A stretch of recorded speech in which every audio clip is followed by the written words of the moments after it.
મહીસાગરમાં કોંગ્રેસના ઉમેદવારોને અજ્ઞાત સ્થળે લઈ જવાયા. તાલુકા જિલ્લા પંચાયતના ઉમેદવારોને લઈ જવામાં આવ્યા છે. ભાજપ તોડજોડની રાજનીતિ કરતું હોવાનો આરોપ છે. મહીસાગર જિલ્લા કોંગ્રેસ યુવા પ્રમુખનો આરોપ. ફોર્મ પરત ખેંચ્યાની ડેડલાઇન પૂર્ણ થયા બાદ પરત બોલાવાશે.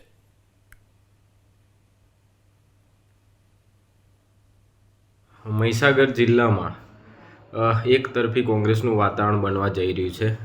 તેના માટે ભાજપના ઉમેદવારો, હું ખાસ કરીને કહીશ કે તો દ્વારા એવું વાતાવરણ ઊભું કરવામાં આવે છે કે આ તાનાશાહીઓ દ્વારા અમારા ઉમેદવારોને ધાક ધમકી ખરીદવાના પ્રયત્નો ચાલી રહ્યા છે.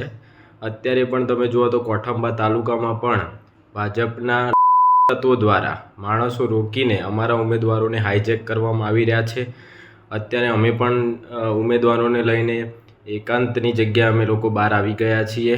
આ તાનાશાહીઓને આપણે વળતો જવાબ આપવા માટે આ વખતે મહીસાગર જિલ્લામાં તમામ ઉમેદવારો કોંગ્રેસના જીત હાસિલ કરે તે માટે અમે લોકો મહેનત કરીશું.